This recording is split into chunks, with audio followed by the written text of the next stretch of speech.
મહારાજનો આશ્રમ છે, મંદિર છે એમનો.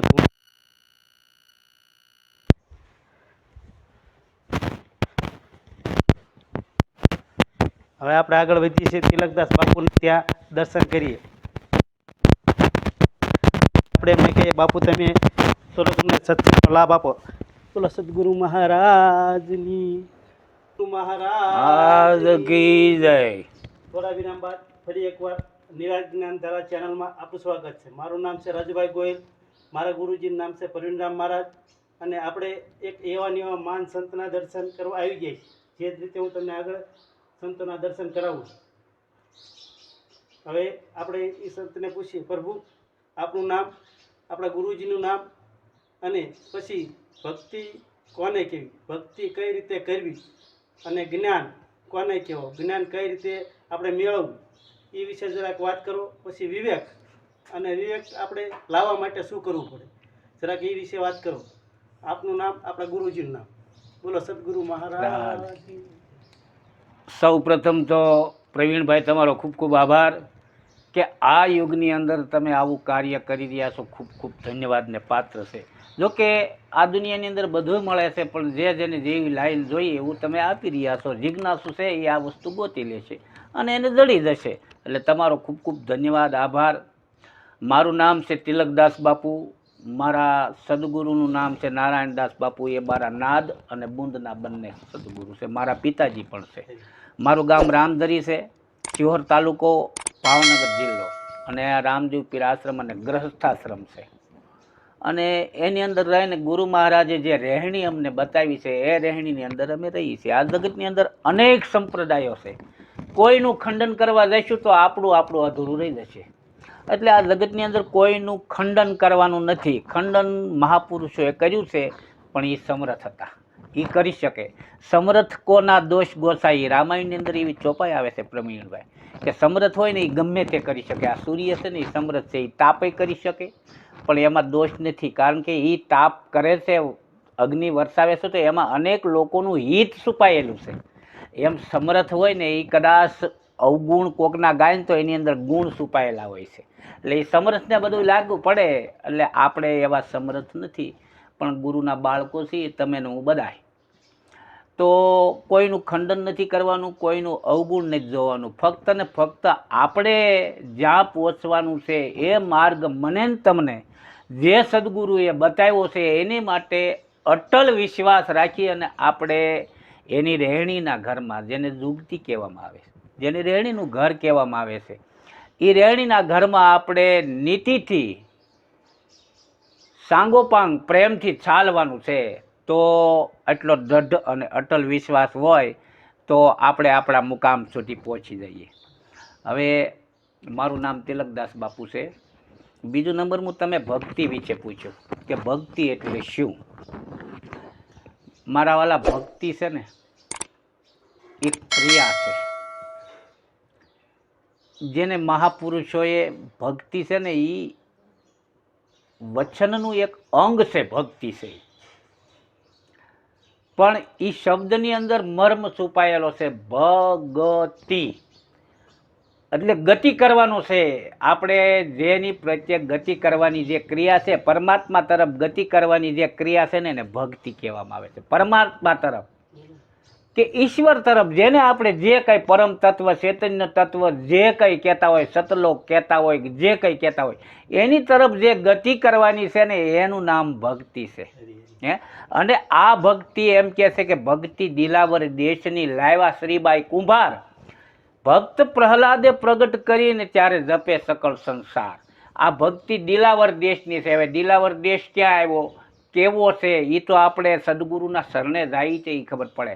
દિલાવર દેશ મારા મત પ્રમાણે, મારો નિજી મત છે કે જ્યાં સમર્પણનો દેશ છે, ત્યાં કોઈ પણ મોહ નથી, કોઈ પણ આસક્તિ નથી, કોઈ પણ કામ, ક્રોધ, લોભ, કોઈ વસ્તુ ત્યાં રહેતું નથી. ફક્ત ને ફક્ત સમર્પણ. એટલે તમે પણ મટી જાઓ છો, પોતે પોતાનું પણ મટી જાય છે. નદી સમુદ્રમાં મળી જતા નામ, રૂપ ને ગુણ ત્રણેય મટી જાય ને ચોથું પદ અવિનાશી પદ પ્રાપ્ત થાય છે. આ ભક્તિ છે. આ સમર્પણનો દેશ છે, આ દિલાવરનો દેશ છે. આ ભક્તિ દિલાવર દેશમાં હતી. આટલું તમે કરો ને ત્યાં સુધી ભક્તિ પ્રાપ્ત ન થાય, આટલું ન કરો ને ત્યાં સુધી. સદગુરુના દેશમાં તન મન ધન અર્પણ કરવાનું કીધું. ક્યારે તન મન ધન અર્પણ કરો તમે તમારા મટી જાઓ ને ત્યારે તમને ભક્તિનું દાન સદગુરુ સિવાય આ જગતમાં કોઈ કરી શકે એમ નથી. ભક્તિનું દાન કોણ કરે? સદગુરુ જ કરે. બાકી બીજું બધું તમને જગતમાંથી પ્રાપ્ત થઈ જશે, શાસ્ત્રોમાંથી પ્રાપ્ત થઈ જાય છે, પુરાણોમાંથી, વેદોમાંથી બધુંય તમને પ્રાપ્ત થઈ જાય છે. જગતમાં બધુંય વસ્તુ પ્રાપ્ત થશે, પુસ્તકોમાંથી જાણકારી મળશે, માહિતી મળશે, પણ જ્ઞાન તો સદગુરુના શરણે જ મળશે. જ્ઞાન ક્યાં મળે? સદગુરુના શરણે. એટલે એ જો આધ્યાત્મિક ક્ષેત્રમાં મારે ને તમારે પ્રવેશ કરવો હોય, આપણે પોતાને જો જાણવો હોય, પોતાના નિજ સ્વરૂપના દર્શન કરવા હોય, જેને સતલોક કહેવાય, કબીર સાહેબની ધારામાં જેને સતલોક કહેવાય, જેને અમરલોક કહેવાય, એમાં જો દર્શન કરવા હોય તો રામદેવજી મહારાજ એમ કહે કે ભક્તિ કરવી હોય ને તો અગમ ભેદ જાણો. કે છે ને, ભક્તિ કરો તો હરજી અગમ ભેદ જાણો રે, અને તમે મોટા એ મુનિવર ના ચરણે માલો રે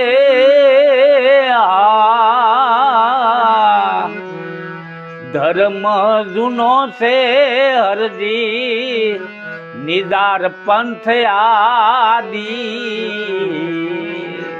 અને પછી તમે એ નિદિયા ધર્મ ઉરિયાણો રે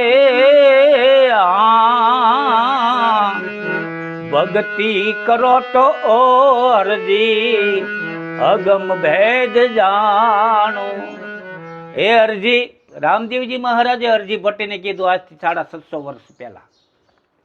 પણ મારો એવો મત છે કે અરજી ભટ્ટીને એ વખતે કીધું હશે, પણ હું એમ કહું છું કે અત્યારે હરેક જીવને કહે છે. હરેક જીવ છે ને અરજીત છે.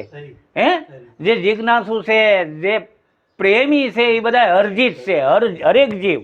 તો રામદેવજી મહારાજે એમ કીધું કે જો તમારે હરજીવ ભક્તિ કરવી હોય ને તો અગમ ભેદ જાણો. અગમ શું છે? ગમ અને અગમ. ગમ એટલે તમને જેની સમજણ પડે છે તે. ગમ એટલે સમજણ. તમને જેની આ સમજણ પડે છે તે આ ગમ, અને અગમ એટલે જેની સમજણ નથી પડતી તે. ગમ કહેતા આ શરીર. શરીરને તમે જોઈ શકો છો, શરીરને તમે સમજી શકો છો કે આ સ્ત્રી છે, આ પુરુષ છે, આ નપુંસક છે, આ બધું દેખાય છે, આને સમજી શકો છો. આ ગમ પડે છે. પણ અંદર કોણ બોલાવી રહ્યો છે એ અગમ છે.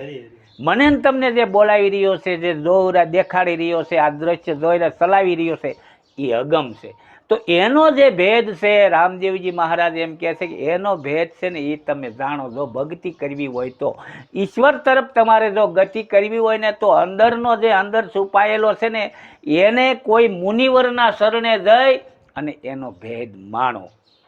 કોઈ મુનિવર થઈને નહીં, પણ મુનિવરના શરણે કોઈ એવો જાગ્રત અનુભવી મને તમને મળી જાય, કોઈ જાગ્રત સદગુરુ મને તમને મળી જાય તો મારા વાલા એક પલની રમત છે, એક જ પલની રમત છે. તો આ બધી ક્રિયાઓ બધી છૂટી જાય અને ફક્ત ને ફક્ત મને તમને અગમ દેશ સતલોક, જેને મહાપુરુષે વર્ણન કર્યું છે, જેને નિર્વાણ પદ કહેવામાં આવે છે. તો આ જોગી ન્યાનો છે. ક્યાંનો છે? આ આદિ અનાદિનો છે. એમ ક્યારે ખબર પડે? એ ખબર ક્યારે પડે કે આપણે એનું દ્રશ્ય જ્યારે એ મૂન તમે અનુભૂતિ કરીએ ત્યારે. એટલે નિરાત મહારાજ કહે છે, શું કહે છે? હમે જોગી અલખ અનાદિ એ પાર બ્રહ્મ છે હે પારા, એ નામ રૂપ ગુણ નહીં હમરે, नाम रूप गुण नहीं हमारे,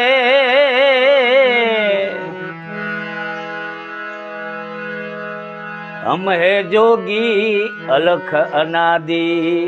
હું અલખ અનાદિ છું. આદિ અને અનાદિનું જેથી કોઈ નહોતું ત્યારે હું હતો, અત્યારે સૌ અને પછી રહેવાનું છું. આ શરીર વયું જવાનું છે, આ બધું એમને રહેવાનું છે. આ બહારથી લાવ્યા છે, આ બધું લાવીને આપણે ખડક્યું છે, આ તો વયું જવાનું છે. બાકી આ જે છે ને વધે નહીં, ઘટે નહીં, રહે બરાબર. એ તત્વની સદગુરુ મહારાજ મને તમને ઓળખાણ કરાવે. પાર બ્રહ્મથી પારા છે, અલખ અનાદિ છે, આદિ નહીં અનાદિ છે. તો એ ભક્તિનું ઘર છે. અને એ ભક્તિને પ્રાપ્ત કરવા માટે કોઈ સદગુરુના શરણે જવું જરૂરી છે. બધાએ ગયા છે સદગુરુ, આ બધા સ્વયં સત્તા લઈને પધારેલા પુરુષો હતા. રામદેવજી મહારાજ જન્મતાની સાથે જ પરચા પૂરવાના શરૂ કરી દીધા હતા. પરચા પૂરવું કોઈ મોટી વાત નથી મારા વાલા, એ તો જાદુગરે કરી શકે. પણ સાક્ષાત્કાર જરૂરી છે, ચમત્કાર જરૂરી નથી. ચમત્કાર જાદુગર કરે અને સંતો સદગુરુ સાક્ષાત્કાર કરાવે છે. સંતોમાં અને જાદુગરમાં એટલો ફરક. જાદુ કોણ કરી શકે? જાદુ તો જાદુગર કરી શકે, ચમત્કાર જાદુગર કરે. સંતો છે ને એ મારો ને તમારો સાક્ષાત્કાર કરાવી દેશે. સદગુરુ એને કહેવાય. તો આ જગતની અંદર જો તમારે પોતે પોતાને ઓળખવું હોય, જો આવી સત્તા લઈને પધારેલા રામકૃષ્ણ, રામચંદ્ર ભગવાન, કૃષ્ણ ભગવાન, રામદેવજી મહારાજ, આવા લોકોને જો સદગુરુના શરણની જરૂર પડી હોય તો આપણે શું કહેવાય, આપણે જરૂર પડે જ તે જાવું જ પડે. સદગુરુના શરણ વગર ત્રીજું નેત્ર ન ખુલે, ન ખુલે, ન ખુલે. જેને દિવ્ય દ્રષ્ટિ કહેવાય, જેને આત્મદ્રષ્ટિ કહેવાય, એ સદગુરુ વગર ન ખુલે. એટલે સતાર બાપા કહેશે, જી હું તો જન્મની આંધળી ને મને ગુરુએ આપી આંખ. હું તો જન્મની આંધળી ભાઈ, મને ગુરુએ આપી આંખ. ગુરુ શરણનું જો આંજન આંજ્યું તા તો મટી ગઈ સર્વે ઝાંખ. એવું આંખો ખોલીને જોયું, આ જોયું રે એ જી ઘટો ઘટમાં બેઠો એ અલખ ધણી, એવા જ્ઞાની ગુરુ મળ્યા. હું તો જન્મની આંધળી, અનેક જન્મથી આપણે આંધળા છીએ. આ જગત દેખાય છે, આપણે જન્મતાની વાત છે ને, જન્મતાની સાથે આંખ બધાને મળે, પણ દ્રષ્ટિ તો કોઈ સદગુરુ જ આપી શકે. આંખ તો બધાને મળે પણ દ્રષ્ટિ કોઈ સદગુરુ આપી શકે. એમ સતાર બાપુ કે હું તો જન્મની આંધળી, સદગુરુએ મને આપી આંખ. પણ ઈ શરણનું અંજન આંજ્યું, શરણ રજનું બહુ મહત્વ છે મારા વાલા. ઈ શરણ રજનું અંજન આંજ્યું ત્યાં મટી ગઈ સર્વે ઝાંખ. પરબ્રહ્મ પરમાત્મા મને નજરે દેખાણા, એમ સતાર બાપુ કહે છે. બધી ઝાંખ પછી ને આડું જે આવરણો હતા ને બધા હટી ગયા. અને પછી આંખો ખોલીને મેં જોયું ને તો બધાની અંદર ઘટોઘટ બેઠો છે મારો અલગ ધણી, એક જ બેઠો છે. આપણને આપણા માતાની અંદર ભગવાન નથી દેખાતા, પિતાની અંદર ભગવાન નથી દેખાતા, તો બીજે આપણે બહાર જોવા જઈએ ક્યાં મળશે કોઈ દિવસ? સદગુરુનું કાર્ય શું છે? તમને તમારા માતા પિતાની અંદર ભગવાનના દર્શન કરાવે, તમારા ભાઈઓની અંદર, કુટુંબની અંદર, આખા જગતની અંદર. ત્યારે કહેવાય સિયારામ મય સબ જગદાની કરહુ પ્રણામ. જોરી જુગપાની રામાયણની સોપાય છે, આખું જગત સીતારામમય છે. ક્યારે દેખાય? સદગુરુ એવા મળે ત્યારે. સંતો શું કહે છે કે આપણા દેશમાં પ્રથમ સૂત્ર આવ્યા છે 5 કે માતૃદેવો ભવ, પિતૃદેવો ભવ, આચાર્ય દેવો ભવ, અતિથિ દેવો ભવ અને રાષ્ટ્ર દેવો ભવ. પહેલું સૂત્ર કઈ આવ્યું? માતૃદેવો ભવ. તો કબીર સાહેબનો મત ન્યા છે કે પ્રથમ ગુરુ હે માતા ઓર પિતા, જો હે રજ ઓર બૂંદ કા દાતા. તો આપણને આપણી માતાજી નો દેખાય ને આપણે બીજા જોવા જઈએ તો કોઈ દિવસ ન મળે. બરોબર છે, જે આપણા કુળદેવી છે આપણે એનું કોઈનું ખંડન નથી કરતા, પણ પ્રથમ આપણા ઘરની અંદર આપણી માં છે ને એ શ્રેષ્ઠ છે. એ છે તો બધું છે. હવે એનો પ્રત્યક્ષ દાખલો છે. આખા મારા જેટલા સાંભળી રહ્યા છે બધાને કહું છું, અનુભવ કરજો તમારા જીવનમાં. તમે રાત્રે 2 વાગે આવો, ભૂખ્યા ખૂબ હો, ભૂખ લાગી હોય, અને તમારા ઘરની અંદર આવી મૂર્તિ હોય, માતાજીનો મઢ હોય, ભગવાનનો ફોટો હોય, એની પાસે બેસીને કહેજો કે મને ખાવાનું આપે. જો ખાવાનું આપે ને તો સાધુ મટી જાઓ. ન આપે પણ તમારી માં સૂતી હશે કે તમારા પત્ની સૂતા હશે, એને જગાડીને કહેશો ને મને ભૂખ લાગી છે, તો એ બનાવીને તમને જમાડશે. તો એ મોટા કે આ મોટા? આ તો એક મૂર્તિ છે, પ્રતીક છે. પણ આપણને મહાપુરુષોએ ચેતનને પૂંજવાનું કીધું છે. કોને? જે બોલી રહ્યો છે એ. એટલે કહે છે કે બોલે એ બીજો નથી, છે પરમેશ્વર પોતે, પણ નર અજ્ઞાની આંધળો અળગો થઈને ગોતે. બોલે એ બીજો નથી કા ભીમો કા ભગવાન, પણ 4 આંગળનું કહું આંખ ન ભાળે કાન. આખી જિંદગી તમે ગમે એટલું જ્ઞાન સંપાદન કરો, ગમે એટલી તપસ્યા કરો, ગમે એટલા વ્રત કરો, ગમે એટલા હવન કરો, ગમે એટલી સિદ્ધિ પ્રાપ્ત કરો જગતની અંદર, પણ આંખથી આ કાન ન જોઈ શકો. કોઈ સિદ્ધ પુરુષ એવો પાકી જ ન શક્યો કે આંખથી આ કાન જોઈ શકે. ન જોવાય, નગર આપણા કાન છે, આંખે આપણી છે, જોઈ શકાય? ન જોઈ શકાય. અરીસો જોઈએ. એમ સદગુરુ જોઈએ. મારા વાલા, ભીતર જે બેઠો છે ને એને જોવા માટે સદગુરુ જોઈએ. સદગુરુ છે એ અરીસો છે, એના થકી જ હું તમે દર્શન કરી શકીએ, નહીં તો ન કરી શકીએ. અંદર જે ચેતન પુરુષ છે, જે પરમ તત્વ છે, જેને ચેતન બોલતો પુરુષ કહેવામાં આવે છે, મહાપુરુષોએ એની સામે આપણને મને તમને શાન કરી છે કે એને પૂજો. એટલે ગોરખનાથ બાપા કહે છે કે ગોરખ જાગતા નર સેવીએ, મનસા માલણી રે ગોરખ જાગતા નર સેવીએ. જાગતા નર સેવો ને તો તમને મળે નિરંજન દેવ. મનસા માલણી ગોરખ જાગતા નર સેવી. તો આના માટે શું કરવું પડે? આના માટે ભક્તિને વરવું પડે, ભક્તિને વોરવું પડે છે, એની સાથે વરવું પડે છે. સવારામ બાપા એક ભજનમાં કહે છે, આવી ભક્તિ પદાર્થ એ જો મળે તો એ જ એને લગ્ન કરીને ઘરે લાવો રે. આવી મહામણી એ પડી છે જોને એ મેદાનમાં, તમે આળસ એ તજીને ઉઠાવો રે. માટે આવ્યો રે અવસર તમે ઓળખો, અને નહીતર પાછળથી થાશે એ પછતાવો રે. આવું સમરણ કરી લો સીતા રામનું. આવી ભક્તિ પદાર્થ જો મળે તો એને લગ્ન કરીને ઘરે લાવો. કેમ? એની સાથે ઓતપ્રોત થઈ જાઓ. એ સદગુરુના દેશમાં મળે છે, અને સદગુરુની કૃપા દ્વારા મળે છે. અને સદગુરુ મારો ને તમારો વિવેક, મારીને તમારી જિજ્ઞાસા, મારીને તમારી પાત્રતા જોઈ અને સદગુરુ મને તમને ભક્તિનું દાન આપે છે. આ ભક્તિ. હવે વિવેક. વિવેક એટલે શું? વિવેક એટલે પારખ ગતિ, હંસ ગતિ. રામાયણની અંદર એક ચોપાઈ છે,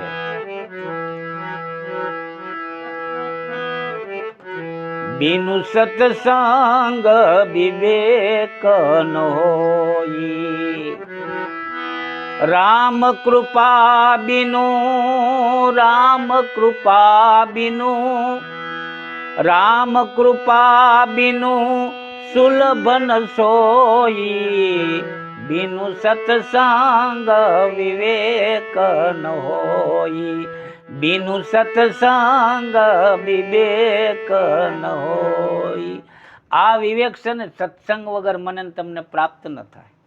સત્સંગ ક્યાં મળે? પહેલા પ્રથમ સત્સંગ એટલે શું?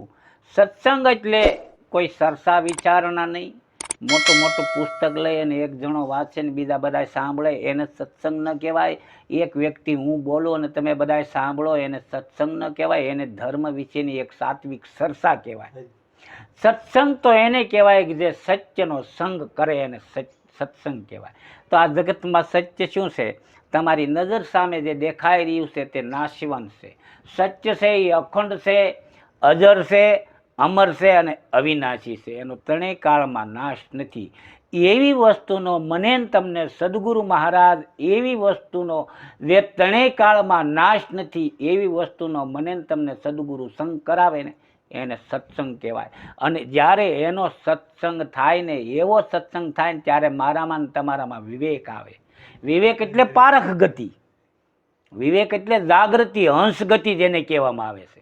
હવે હંસ ગતિ કોને કહેવાય? એમ કહે છે કે દૂધ અને પાણી ભેગા કરીને મૂકી દો તો હંસ છે ને એ દૂધ ગ્રહણ કરી લે, પાણી પડ્યું રહેવા દે, પડ્યું રહેવા દે ને, આને હંસ ગતિ કહેવાય.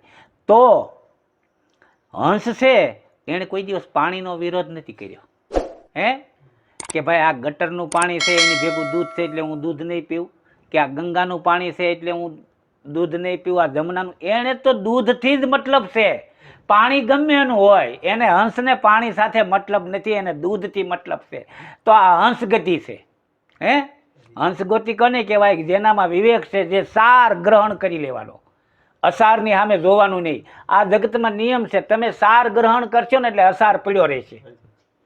સાર ને અસાર બંને સાથે ન રહી શકે. જેવી રીતે અંધકાર અને પ્રકાશ સાથે નથી રહી શકતા. ઓશો રજનીશ કહેતા કે અંધકાર વસ્તુ નથી, પણ જગત અંધકારને મટાડવા માટે, અંધકારને હટાવવા માટે આખી જિંદગી પોતાની ઉર્જા ખર્ચી નાખે છે. અંધકાર નથી, જરૂર છે એક દીપ પ્રજ્વલિત કરવાની. એક દીવો તમે પ્રગટાવો એટલે અંધકારની કોઈ હેસિયત નથી એની સામે ઊભું રહે. અંધકાર, પ્રકાશ શું છે? અંધકાર શું છે? કે પ્રકાશનો અભાવ, એને અંધકાર કહેવામાં આવે. એમ અજ્ઞાન નથી, જ્ઞાનનો અભાવ એ અજ્ઞાન છે. એમ મારા વાલા, આ જગતની અંદર આ જે વિવેક છે, આ જે પ્રાપ્ત થઈ જાય, નહીં તો તમારા વાલા જ્ઞાન પ્રાપ્ત થયા પછી વાદ વિવાદમાં ચડી જાય.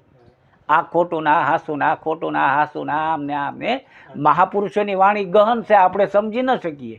એ શું કહેવા માંગે છે આપણે ન સમજી શકીએ. આપણે મહાપુરુષોની વાણીનો અર્થ કરીએ, વધારે ભણેલા હોય તો ભાવાર્થ કરીએ, પછી માણસોને સમજાવી શકીએ.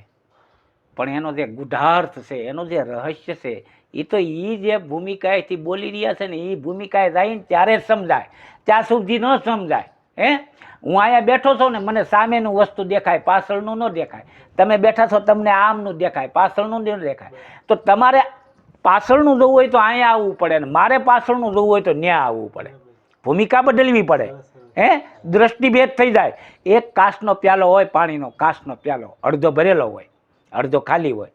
તો તમે નીચે જોવો છો, હું ઉપર જોઉં છું, તમને દેખાડ્યો કે આમાં કેટલો છે, તો તમે એમ કહો અડધો ભરેલો છે. મારી ઉપર નજર ગઈ તો હું એમ કહું અડધો ખાલી છે. તમારી નીચે નજર ગઈ એટલે તમે એમ કહો અડધો ભરેલો છે, હું એમ કહું અડધો ખાલી છે. બંને સાચે છે, પણ ભેદ ક્યાં છે? દ્રષ્ટિભેદ છે. તમારી દ્રષ્ટિ નીચે છે, મારી દ્રષ્ટિ ઉપર છે. એમ મહાપુરુષો જે વાત કહેવા માગે છે, મને તમને જે સમજાવવા માગે મહાપુરુષો, એ આવ સ્પષ્ટ શબ્દોમાં, એક જ શબ્દમાં તમને સમજાવી દેશે.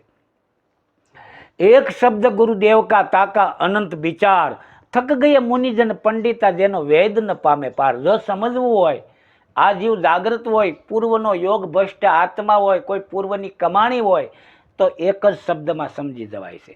નહીતર આખી જિંદગી તમે પુસ્તકો વાંચો, ગમે એટલું જ્ઞાન સંપાદન કરો, ગમે એટલા સત્સંગ સાંભળી શકો, સમજી ન શકાય. સાંભળવું અને સમજવું બંને વિષય જુદા છે. આપણે સાંભળી શકીએ, સમજી ન શકીએ. ભજનો યુગોથી આપણે સાંભળતા આવીએ છીએ. અરે આખું જગત કથા સાંભળે છે, કોણ સુધરી ગયું? ન બને. કારણ કે સમજાવવાનીથી સમજવું જુદી વાત છે. જો સમજાઈ જાય ને તો એને સાંભળવું ન પડે. પછી જેને સમજાઈ ગયું છે ને એને સાંભળવું નથી પડતું. પછી તો એને ભીતર શરૂ થઈ જાય, બધું આખી સમજણ ભીતર શરૂ થઈ જાય. એમ વિવેક છે ને, એ પારખ ગતિ છે. સવારામ બાપાએ પીપળીની અંદર થઈ ગયા, એણે એના સેવકો માટે એક સપ્પો લખ્યો છે, એના અનુયાયીઓ માટે. જો કે બધાને લાગુ પડે છે. એણે એવું કીધું કે અતિથિનો સન્માન ગ્રહસ્થે કરવો કેવો. એના શિષ્યને વાત કરી કે મારા શિષ્ય સમાજ, મારા અનુયાયીઓ, ભક્તજનો, તમારા આંગણે કોઈ અતિથિ આવે તો તમારે શું કરવાનું? કે અતિથિનો સન્માન ગ્રહસ્થે કરવો કેવો. પ્રથમ કરી પ્રણામ, બેસવાને આસન દેવો. બીડી સોપારી પાન વ્યસન વશ હોય તે કેવો. જાણી જાતનો મર્મ વિવેકથી વર્તી લેવો. આ વિવેક વાત કરી. કઈ જાતનો થઈ? સજાતિ છે, વિજાતિ છે કે અજાતિ છે? આ વિવેકથી વર્તી લેવાનું. એને કહેવાનું નથી તમારે. અને આ તમને ખબર પડી જાય ને પછી તમે એની રીતે જ તમે એનું સન્માન કરશો. જો વિવેક કેવો છે. ગાય છે એ આપણી માતા છે, પણ એને સૂર્યમાન લાડવા ન ખવડાવાય, એને ખડ ખવડાવાય, એને ઘાસ ખવડાવાય. પૂંજન ખાલી આરતી કરો તો ગાય માતા છે બરોબર છે, આરતી કરો એટલું બરાબર, પણ તમે એને નીણ ન નાખો તો આ તમારા વિવેક હોવો જોઈએ કે ગાય છે એનો આહાર છે એ ઘાસ છે, લાડવા એનો આહાર નથી. અને મનુષ્યનો આહાર છે અન્ન છે, એને અન્ન અપાય, એને ખડ ન અપાય. આ વિવેક છે ને. એમ જાણી જાતનો મર્મ વિવેકથી વર્તી લેવો કે આ સજાતિ છે, આ વિજાતિ છે કે આ અજાતિ છે. એવી રીતે તમારે એનું સન્માન કરવાનું, તમારે એને કહેવાનું નથી. કે તમે આ પંથના છો, તમે આ સંપ્રદાયના છો, તમે એટલા જ્ઞાન છો, એટલી ભૂમિકા આપો છો, એ તમારા માથાકૂટમાં નથી કરવાનું. જો તમને સમજણ મળી હોય તો તમારે વિવેકથી વર્તી લેવાનું છે. જાણી જાતનો મર્મ, જાત કઈ જાતનો છે એ મર્મ જાણી વિવેકથી વર્તી લેવો. દાસ સવો કહે તનમન ધનથી જો આ પળાય ને તો ઈશ્વરને એક દિવસ ઓળખાય. દાસ સવારામ બાપાએ સહી કરી દીધી કે જો તમે એટલી રીતે પાળશો તનમન ધનથી, એ કઈ જાતનો છે તો તમારે તનથી સેવા કરવી, મનથી સેવા કરવી. 5 પછીનો જો ઉદ્ગારદાર હોય તો 5 પછી આપીને સીતારામ કરીને વળાવી દેવો. તન મન ધન આવ્યું ને, તન મન ધનથી એની સેવા કરવાની. પણ કઈ જાતિનો છે આ વિવેક છે. એટલે વિવેક જ્યાં સુધી જાગૃત ન થાય તમારામાં ત્યાં સુધી હંસગતિ ન આવે. હંસગતિ કોને કહેવાય? જે ફક્ત ને ફક્ત મોતીનો જ આહાર કરે છે. એક જ કિનારા ઉપર હંસ અને બગલો બંને બેઠા હોય છે. કોઈ રંગમાં કે કાંઈ ફેરફાર નથી, પણ આહારમાં ફેરફાર છે ને. મહાપુરુષો કહે છે ને કે આહારમાં ફેરફાર. હંસને સારો હાચા મોતીનો છે. હાચા મોતી ક્યાં છે?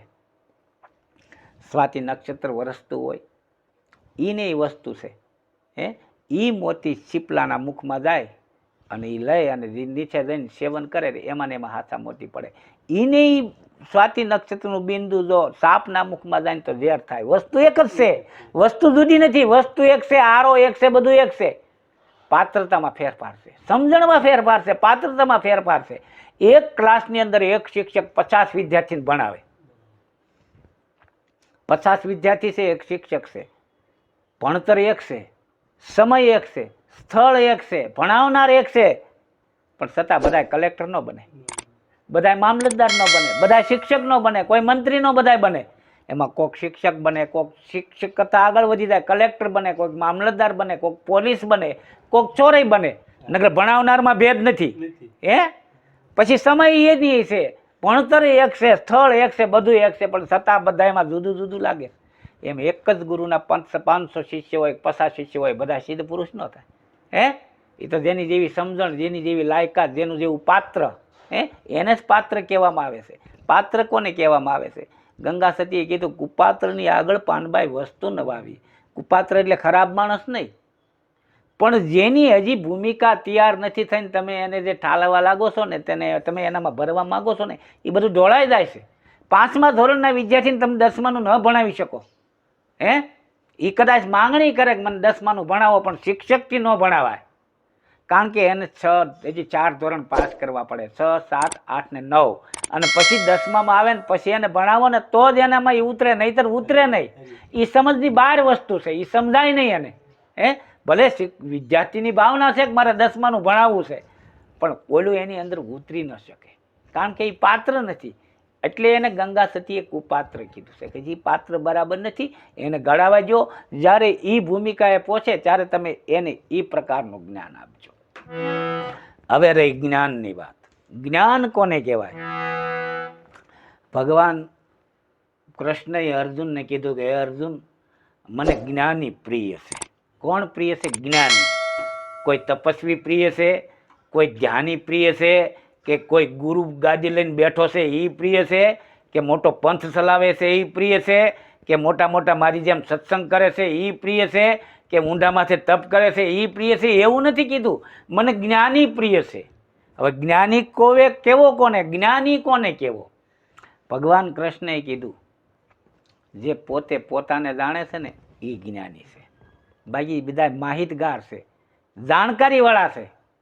જ્ઞાની તો પોતે પોતાને જાણે એને જ્ઞાની કહેવાય છે, બીજાને જ્ઞાની નથી કહેવાય. જે પોતે પોતાના આત્માને જાણી લીધો, પોતે કોણ છે, પોતે શું લેવા આવ્યો છે, પોતે ક્યાંથી આવ્યો છે અને પોતે ક્યાં જવાનો છે, અને હું કોણ છું, મારું નિજ સ્વરૂપ શું છે, મારું અસલ વતન શું છે, આની જેને માહિતી મળી ગઈ, આમાં જે ઓતપ્રોત થઈ ગયો, એમાં જે મળી ગયો, એને જ્ઞાની કહેવામાં આવે છે. બીજો જ્ઞાની નથી. બીજો તો જાણકારી છે. કદાચ મારી પાસે અસંખ્ય જ્ઞાન હોય તો શું થઈ ગયું? જાણકારી છે. એ તો ગાઈડ કહેવાય. જાણકારી છે. જ્ઞાની તો પોતે પોતાને જાણે.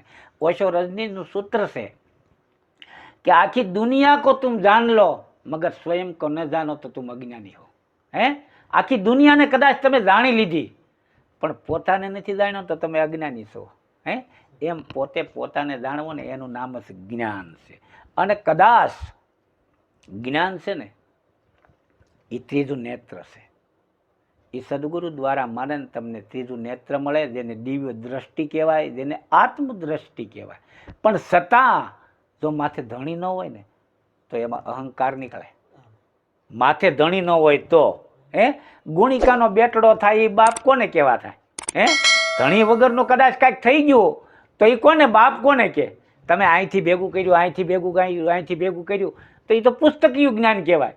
પણ સદગુરુ પાસેથી મળેલું જે જ્ઞાન છે ને એ ધણીવાળું જ્ઞાન છે. તમે કહી શકો કે આ મારા ગુરુનું છે, આ મારી કૃપા છે, મારા સદગુરુની છે, કારણ કે માથે ધણી છે. એટલે કહે છે સતી તોરલ કે નિત નિત નાવાને જાય કોયલા ઉજળા ન થાય, પણ ગુણિકાનો બેટડો થાય એ બાપ કોને કહેવા જાય? અહીંથી ભેગું કર્યું, અહીંથી ભેગું કર્યું, અહીંથી ભેગું કર્યું, અને કદાચ તમારામાં જ્ઞાન થઈ જાય, માહિતી છે, જાણકારી છે, અને એમાં અહંકાર આવ્યા વગરનો રહે જ નહીં. અને જ્ઞાન તો સદગુરુ જ્યારે આપણે નિર્મળ થઈ જાય ને, હાવ નિર્મળ થઈ જાય ને, ત્યારે મારીને તમારી અંદર એવી દિવ્ય દ્રષ્ટિ મૂકે છે, જેથી હું અને તમે પોતાના નિજ સ્વરૂપના દર્શન કરી શકીએ છીએ. પોતે ક્યાં છે, પોતે ક્યાંથી આવ્યો છે એના દર્શન કરી શકીએ છીએ. એ ક્યારે કે આપણે હાવ નિર્મળ થઈ જાય. ભગવાનને સદગુરુને પ્રિય પાત્ર કયું છે કે નિર્મળ, હાવ મળ વગરનું, કોઈ જાતનું તમારામાં એકય એટલું આવરણ કે કાંઈ પણ અવગુણ ન રહેવો જોઈએ.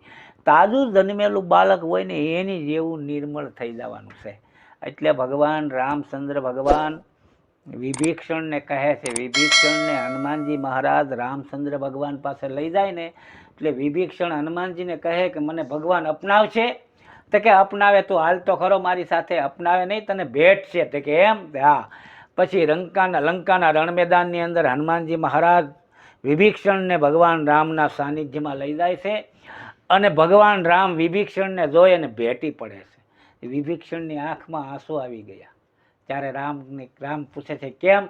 તો કે પ્રભુ મને ભરોસો નહોતો આવો કે તમે મને ભેટશો. ત્યારે કહે છે ભગવાન એના મુખમાંથી ચોપાઈ નીકળે છે કે હે વિભીષણ, નિર્મલ મન જન સો મોહી પાવા. મને કોણ પ્રાપ્ત કરી શકે? નિર્મલ મન જન સો મોહી પાવા, મોહે સલ કપટ સિદ્ર ન ભાવા. મને સળ કપટ સિદ્ર આવા વ્યક્તિ મને પસંદ નથી. આ સોખીપૂલ વાત કરી છે. જો ભગવાનને પ્રાપ્ત કરવો હોય કે ભગવાનના પ્યારું બનવું હોય તો આપણે એને રાજી કરવા પડે ને. તો એ રાજી કેમ થાય? કે આપણે નિર્મળ થાય. ત્યારે આપણે એક સામાન્ય મામલતદાર પાસેથી સહી લેવી હોય, કારણ કે આપણે ટેન્ડર પાસ કરાવવું હોય અને સહી લેવી હોય તો આપણે મામલતદારને રાજી કરવા પડે. હવે સામાન્ય જો મામલતદારને સહી કરાવવા રાજી કરવા હોય તો આપણે એને રાજી કરવા પડે ને, એને ગમતું આપણે થવું પડે ને. તો આપણે પરમાત્માને રાજી કરવા હોય તો આપણે એને ગમતું બનવું પડે, એને ગમતું બનવું પડે ને. આ જગતની અંદર અનેક જાતના કાવા દાવા, કામ, ક્રોધ, લોભ, મોહ બધુંય છે, અને બધું કામનું છે. બધું કામનું છે. આપણે કોઈનું ખંડન નહીં. કામની જરૂર છે, ક્રોધની જરૂર છે, લોભની જરૂર છે, મોહની જરૂર છે, બધાની જરૂર છે, પણ ચાપ આપણી પાસે રાખવી પડે. તમે મને ગાળ જો ને મારામાંથી ક્રોધ ઉપડે તો એમ ન હોવું જોઈએ. ચાપ તમારી પાસે, ક્રોધ મારો, ચાપ તમારી પાસે. એમ નહીં, મારી પાસે મારા ક્રોધની ચાપ મારી પાસે. મારામાં કોઈ એવો દુર્ગુણ આવી ગયો, મારામાં કોઈ એવી કુટેવ આવી ગઈ તો મને એની માથે ક્રોધ થવો જોઈએ. અને ક્ષણિક છે. મહાપુરુષોમાં કામ હોય છે, ક્રોધ. કામ ન હોય તો આ જગત ન હોય. મહાપુરુષોમાં બધી વસ્તુ હોય છે, પણ એની સાપ એની પાસે હોય છે. ક્યારે કયો ગુણ લાવવો, કયો ગુણ જવા દેવો, આ બધું મહાપુરુષોમાં હોય છે. અવતારી પુરુષ હોય. આ જગતની અંદર પ્રવીણભાઈ કોઈ પણ આવે ને, આ જગતની અંદર ઈશ્વરી તત્વ આવે ને, એ 3 ગુણમાં જ રહી શકે, ગુણાતીત ન થઈ શકે. રામચંદ્ર ભગવાન આવે, કૃષ્ણ ભગવાન આવે, કોઈ પણ અવતારી પુરુષ આ મૃત્યુ લોકમાં આવ્યો એટલે એને આ 3 ગુણની અંદર રહેવું પડે. રજોગુણ, તમોગુણ અને સત્વગુણ. નિરાકાર વસ્તુ જ્યારે આકારમાં આવે ત્યારે એમાં 3 ગુણ ભળે છે. શુદ્ધ સોનું છે, એને આકારમાં લાવવા માટે એને ભેળસેળ કરવી પડે છે. કરવી પડે ને તો જ એનું ઘરેણું બને. એમ નિરાકારને જો આકાર બનાવવું હોય તો આ 3 ગુણ ભેળવવા પડે. રજોગુણ, તમોગુણ ને સત્વગુણ. પછી 5 તત્વ, પછી 25 પ્રકૃતિ, પછી આ દેહ બને છે. એટલે ઈશ્વરને પણ 3 ગુણ ધારણ કરવા પડે. હવે સામાન્ય વાત કરો કે ભગવાન રામે રાવણને માર્યો ત્યારે ક્રોધ તો આવ્યો હોય, ક્રોધ વગર તો રાવણ ન મરે. તો ક્રોધ છે એ તમોગુણનું પ્રતીક છે. સબરીને પ્રેમ કર્યો તો એ સત્વગુણનું પ્રતીક છે. બધાય ગુણ એનામાં હતા જ તે, નહોતા એમ નહીં, બધાયમાં બધાય ગુણ હોય જ તે. પણ સત્વગુણની અંદર એક બીજો શુદ્ધ સત્વગુણ છે. સત્વગુણમાં બે ભેદ છે. એક શુદ્ધ, આ આપણે ચર્ચા કરવી ને એ સત્વગુણ કહેવાય, પણ શુદ્ધ સત્વગુણ છે ને એ આનાથી ન્યારો છે. ગંગા સતી કહે એ સત્વગુણ માસે ભેદ બહુ મોટો પાનબાઈ, એક શુદ્ધ બીજો મલિન એ કહેવાય. મલિન એ સત્વગુણનો એ ત્યાગ જ કરવો, એ ત્યારે પરિપૂર્ણ યોગી કહેવાય. આ યોગી રે થવું હોય તો એ સંકલ્પ ત્યાગો પાનબાઈ, અને આદરો એ ભજનનો અભ્યાસ. સત્વગુણમાં બે છે, એક શુદ્ધ અને એક મલિન કહેવાય. આપણે જે આ કરીએ છીએ ને એ બધી કાંઈક ને કાંઈક મને તમને લોકેશણા છે, કાંઈક પ્રાપ્ત કરવાની લોકેશણા મને તમને ભલે સૂક્ષ્મ હોય, ભલે સાત્વિક હોય, પણ કાંઈક તો છે. અને શુદ્ધ છે ને એમાં કાંઈ રહેતું નથી. અને જે ભગવાનનું પદ છે, પરમ તત્વનું પદ છે, ચૈતન્ય તત્વનું પદ છે, એ ગુણાતીત છે. એને એકેય ગુણ લાગુ પડતો નથી. એ ભજન મને યાદ નથી નિરાંત મહારાજનું, નકર એમાં જ કહે છે ત્રિગુણાતીત છે પરની વાત છે. આજે અલખ અનાદિ જોગી છે ને એ ગુણોથી પાર છે. કેવી રીતે કે બીજ વૃક્ષ મેં, વૃક્ષ બીજ મેં. બીજ જ્યારે વૃક્ષમાં આવે ને ત્યારે બધાય ગુણ એને લાગુ પડે. જો આ તમે કોઈ પણ અનાજ વાવો ને તો એને બધુંય લાગુ પડે. એને તડકો જોશે, એને સાયો જોશે, એને પાણી જોશે, એને વાયુ જોશે, બધું લાગુ પડે ને. બીજને ન લાગુ પડે, ઓલાને લાગુ પડે. વાવો એટલે લાગુ પડે. એમ આકાર નિરાકાર જ્યારે આકારમાં આવે ને એટલે એને બધું લાગુ પડે છે. આવું જે જ્ઞાન છે, આ જે ભૂમિકા છે, એને જાણવી, આ બધી જાણકારી છે. અને જાણ્યા પછી ચૂપ થઈ જવું ને એનું નામ જ્ઞાન છે. જ્ઞાનમાં અહંકાર નથી આવતો. હાવ અહંકાર શૂન્ય થઈ જવાય છે. પોતે પોતાને જાણી જાય છે, પછી અહંકાર શેનો? જેણે પોતે પોતાને જાણી લીધો ત્યાં અહંકાર રહેતો નથી. જો અહંકાર રહે તો એને જાણ્યું નથી. આ મોટું પ્રમાણ છે. સવારામ બાપા કહે ને કે નામ જડ્યાનું પારખું એને મટી ગયો વાદ ને વિવાદ. કે નામ જડ્યું એનું કાંઈ પ્રમાણ ખરું? તે કે હા. શું? કે નામ જડ્યાનું પારખું એને મટી ગયો વાદ ને વિવાદ. હું ને મારું હૃદય નહીં, એને ટળી ગયા ત્રિવિધ તાપ. આધિ વ્યાધિ ને ઉપાધિ જે 3 પ્રકારના તાપ છે ને એ બધાય તાપ એને મટી જાય છે. હું ને મારું હૃદયમાં નથી. જેને નામ જડ્યું હોય, જેને નામ, જેને મહાપુરુષોએ વચન કીધું છે. કબીર સાહેબે કીધું કોટિક નામ સંસાર મેં તાસે મુક્તિ ન હોય, આદિ નામ જો ગુપ્ત હૈ જાનત વિરલા કોઈ. नाम लिया है सब कुछ लिया, सकल शास्त्र का भेद, बिना नाम नरके गए पढ़ पढ़ चारो वेद. આ નામ જેને મળ્યું છે ને એ હાવ નિર્લેપ થઈ જાય છે.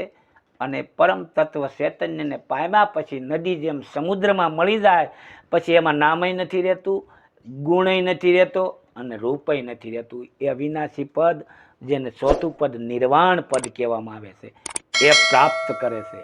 તો આ જ્ઞાન, ભક્તિ અને વિવેકની જે તમે મને પૂછ્યું એ મારી મતિ અનુસાર, મારા સદગુરુની કૃપાથી હું કહું તે સત્ય છે એવો મારો દાવો નથી.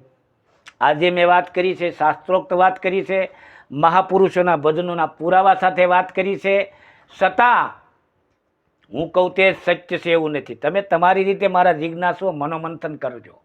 તમારે તમારી રીતે મનોમંથન કરવાનું. અને મેં જે રજૂ કર્યું છે એ મારો નિજી મત છે અને મારી સદગુરુની કૃપા દ્વારા મેં તમારી સમક્ષ રજૂ કર્યું. છતાં કંઈ ક્ષતિ રહી જતી હોય તો ઉદાર દિલથી આ બાળકને ક્ષમા કરજો. બોલ સદગુરુ મહારાજ કી. સરસ. આપણને તિલકદાસ બાપુએ એમનો નીચી અનુભવ અને ખરેખર જ્ઞાન કોને કહેવું, ભક્તિ કોને કહેવી અને વિવેક કોને કહેવો, ખરેખર આપણે લક્ષ્યમાં લઈએ તો આમાં ઘણો બધો સાર આપણને આપી દીધો છે. આનું મંથન આપણે કરવાનું છે. બોલો સદગુરુ મહારાજની જય.